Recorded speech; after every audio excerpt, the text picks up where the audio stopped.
속 오늘은 어떤 일들이 있었을까요? 영상으로 떠나는 라떼뉴스 여행. 영상실록 오늘 엔. 안녕하세요. 아나운서 조진영. 아나운서 조혜진입니다. 예진 씨, 본격적인 여름 7월이 다가왔습니다. 너무 더워요. 여름이 와서 참 좋기는 한데 네. 저는 요즘에 열대야 현상 때문에 잠을 잘 못 자고 있어요. 근데 이 열대야 현상을 또 해결하기 위한 좋은 방법에는요. 아침이나 저녁에 산책을 하거나 또 가벼운 운동하기, 적절한 냉방으로 수면에 쾌적한 환경 등을 만들어주면 좋다고 합니다. 제가 다 하고 있는 거네요. 다 하고 있는데도 열대야 현상을 겪으시나요? 너무 더워서 에어컨을 바꿔야겠다. 제가 조금 더 알아올게요. 네. 방법들을 조금 더 강구해 오겠습니다. 네. 자, 그러면 이제 역사 여행을 한번 떠나볼까요? 그럼 과거 속 오늘엔 어떤 일들이 있었는지 함께 보시죠.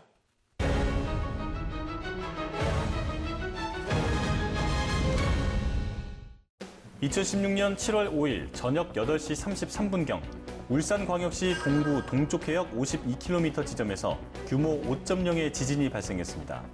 당시에 발생한 지진은 우리나라에서 발생한 지진 중 강한 편에 속했는데요. 지진의 진원지는 해저면에서 19km 깊이로 파악됐습니다. 근데 지진이 해저에서 발생했는데 지상까지 그게 느껴질 정도면 규모가 좀 있었나 보네요. 그렇죠. 지진을 발생시킨 이 해저에 대해서 비밀이 밝혀졌는데요. 네. 일본 스시마에서 우리나라 동해까지 그 길게 뻗어 있는 수백 킬로미터 길이의 대규모 단층, 스시마고토 단층대에서 판길이 충돌한 것이 원인이라고 밝혀졌습니다. 그래서 일본 해안과 가까운 울산에서 진동이 유난히 컸던 거죠. 그러면 혹시 울산에서 발생한 지진이 이게 처음이었어요? 그건 아닙니다. 2012년 2월에도 이 부근인 울산 동쪽 30에서 50km 해역에서 규모 2.4에서 3.2 사이의 지진이 8일 동안 4번이나 발생한 적이 있는데요. 당시에는 심하게 느껴질 정도는 아니었다고 합니다. 근데 지진 피해는 없었던 상황이고요? 지진의 진동은 거리가 가까운 부산과 울산, 경북, 경남에서 곧바로 느낄 수 있었는데요.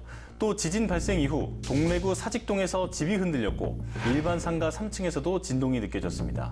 하지만 지진으로 인한 인명피해나 재산피해는 발생하지 않았습니다. 이 당시에 지진으로 학교가 흔들려서 학생들이 대피하기도 했고요. 그리고 충남, 충북, 경기도 시흥까지 여진이 있었다고 합니다. 네, 당시에 국민안전처에서 긴급 재난 문자를 지진이 난 뒤에 발송해서 또 논란이 있기도 했잖아요. 맞아요. 또 우리나라에서는 지진이 그 긴급 재난 문자에 포함되지 않았던 상황이었거든요.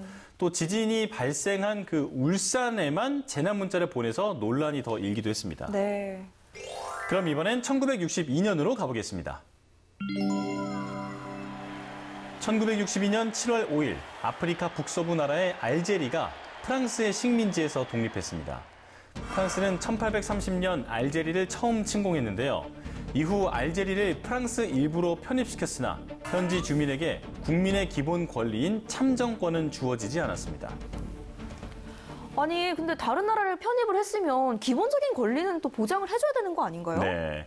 당시에 1차 세계대전이 끝난 시기였는데요. 알제리에서 피어오르기 시작한 아랍의 민족주의가 1945년 이후에 더욱 고조됐습니다. 그리고 1954년 11월 1일 자유민족 전선이 결성됐고 그들의 주도로 최초의 봉기가 일어납니다. 결국 분란이 일어났네요. 그러면 그 이후에 알제리는 분리가 된 거예요? 그건 아니에요. 바로 독립을 이뤄내지 못했거든요. 프랑스 본국의 사회당과 공산당은 알제리를 지지했지만 우파 정당들은 알제리가 계속 프랑스 영토로 남아있어야 한다고 주장했습니다. 자유민족 전선과 프랑스는 8년 동안 대치하며 싸웠는데요. 양측 간의 감정은 날이 갈수록 험악해졌습니다. 결국 프랑스군은 알제리를 물리적으로 장악하는 데 성공하는데요. 하지만 정치적인 싸움에서는 이길 수 없었습니다. 이후 1962년 7월 3일 프랑스 드골 정부는 알제리 독립을 승인했고 알제리는 132년 만에 독립했습니다. 알제리의 무장 독립 투쟁이 결국 승리한 거네요. 맞습니다. 하지만 이 무장 독립 투쟁 기간에 희생된 사람들이 무려 150만여 명이라고 합니다. 와, 정말 많은 사람들이 희생이 됐네요. 아유, 안타깝다. 그럼 이번엔 2001년으로 가보겠습니다. 2001년 7월 5일 우리나라 전통 발효 음식 김치가 국제 규격식품으로 공식 승인됐습니다. 아, 2001년에 이제 김치가 국제식품으로 인정을 받네요. 근데 이 김치를 일본에서는 뭐 기무치, 또 다른 나라에서는 김치를 부르는 이름들이 각각 있을 텐데 이 이름은 어떻게 불리는 거예요? 국제 규격식품이잖아요. 네. 그래서 국제적으로 김치라고 통용됐습니다. 해야 되는 거죠? 근데 어떻게 우리 김치가 국제식품으로, 아니 물론 뭐 맛있고 과학적인 어떤 또 음식이긴 하지만 어떻게 국제식품으로 인정을 받았을까요? 국제식품규격위원회는 스위스 제네바에서 제24차 총회를 열고 우리나라의 대표 전통 발효식품인 김치의 국제식품 규격을 최종 승인하는 문제를 심의했는데요. 그 결과 김치는 절임 배추에 고춧가루, 마늘, 생강, 파, 무 등 여러 양념을 혼합한 뒤 젖산 생성에 따른 적정한 숙성과 보존성이 확보되도록 저온에서 발효한 한국 고유의 제품으로 국제 규격화됐습니다. 근데 김치 보니까 배고프지 않아요? 어떤 김치 좋아하세요? 저는 총각김치 좋아해요. 총각김치? 지금 결혼하고 나면 바뀌는 거 아니야, 설마? 어떤 김치 좋아하세요? 저는 갓김치. 갓김치 맛있죠. 제 생각에 갓김치는 앞에 갓이 GOD라고 적혀 있는 것 같아요. 일리 있어요. 네, 갓김치. 일리 있어요. 정말 맛있어요. 맞아요. 빨리 밥 먹으러 가고 싶네요. 그러니까요. 저도 배고파지는 것 같은데. 빨리 끝내요. 빨리 해. 빨리.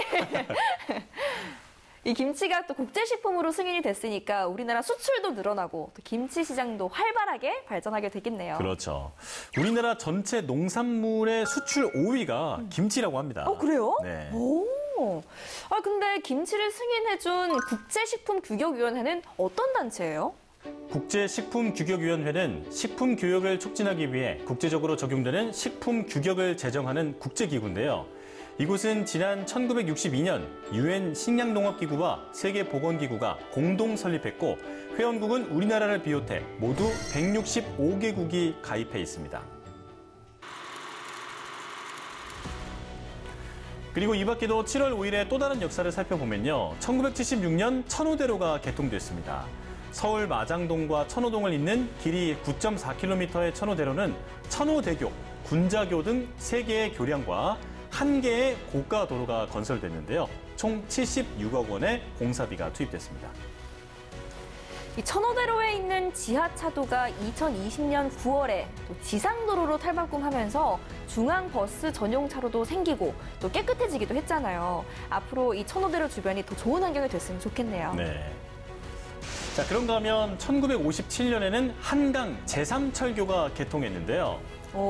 제3철교, 제1철교, 제2철교도 있는데 제3철교는 어떤 곳이었어요? 한강철교라고도 불리죠. 네, 한강철교는 1900년 개통됐는데 상류, 중류, 하류의 3개의 교량을 갖고 있었어요. 네. 하지만 안타깝게 1950년 6.25 전쟁으로 파괴됐습니다. 그럼 복구는 한꺼번에 이루어진 거고요? 그건 아니고요. 1951년과 1952년 상류와 중류의 교량이 복구가 됐고 마지막 하류가 1957년 7월 5일 복구되면서 공사가 완전히 마무리됐죠.